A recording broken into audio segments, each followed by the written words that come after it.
So Joe, why don't you start by telling us a little bit about yourself and your role with the MoneyTree at PwC. So I'm an audit manager here at PwC in Salt Lake City. With the MoneyTree report, it's basically a quarterly report which PwC issues. My role is to help gather the information, analyze the information, compile, and then get the information out to the various parties that would use the information.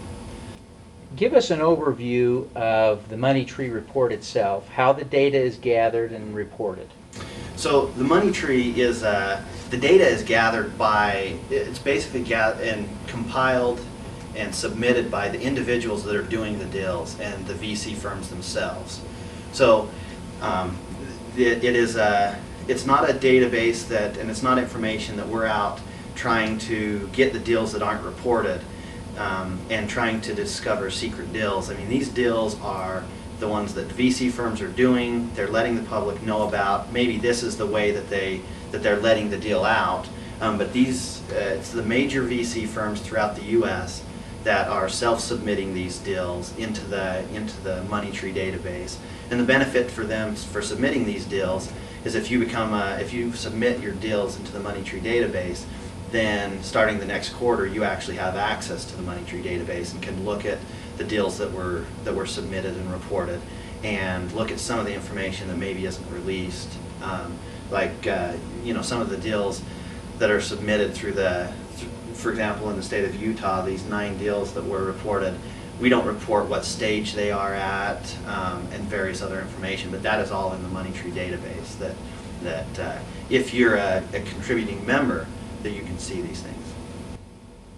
Looking at the data that you reported in the most recent quarter, the venture capital financing peaked in the first quarter of 2000. Mm-hmm. And the deal flow in the first quarter of 2006 was only about 20% of that 2000 level. Right.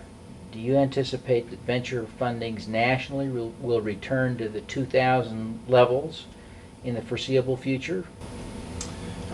We don't see that happening in the foreseeable future. There has been, just in the last couple of quarters and in the last year, it seems to be there's been some more focus on the internet and software development, which is really what drove this back in 2000 was internet.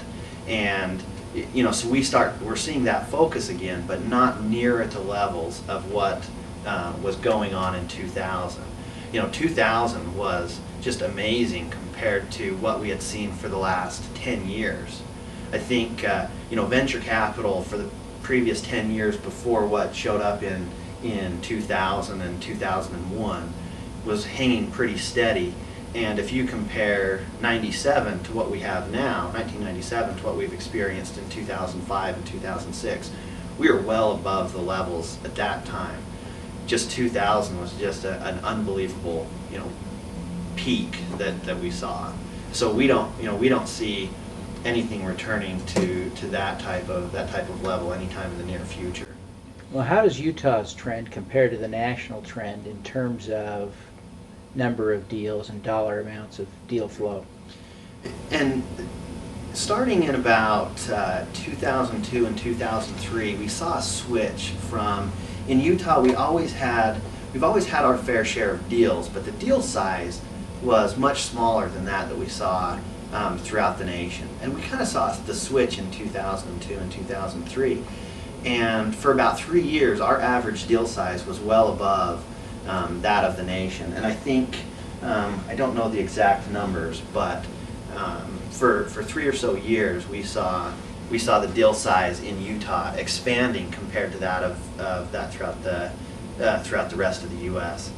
Now this last quarter in Q1, we saw a number of smaller deals which kind of, if you'd say pull the deal size down, but it's not necessarily a bad thing because we saw a number of early stage investors and kind of expansion investments which are normally a little bit smaller than the later stage. So that explains the decrease of the deal size a little bit for Q1 2006. Well, as you look at the deals completed in the first quarter of 2006, what do you think are the key takeaway observations and what are the most exciting deals that you saw? Well, I think, I think all of the deals were a great reflection on the state and the technology and the work ethic that we have here in the state. But one of the things that was really exciting was the number of early stage deals, as I mentioned earlier. We had early and expansion stage deals, which I think made up probably 75% of the deals. We had a couple of larger later stage deals, which bring up the deal size, and those are great for reporting, big deals. But what you normally see with the expansion deals and the early stage deals is they're usually going to be repeat deals after that. So it's not a one-time and then they're done like you see on some of the later stage. These early stage, they could be reporting another deal next quarter and next year. And you usually see, as long as they hit their targets that the VC firms put out for them, they usually start getting bigger and bigger. So that's really exciting, which we saw a lot in the software, computer networking, and also in the biotech industry here last quarter. Well, Joe, thank you very much for taking a few minutes for us. Thanks.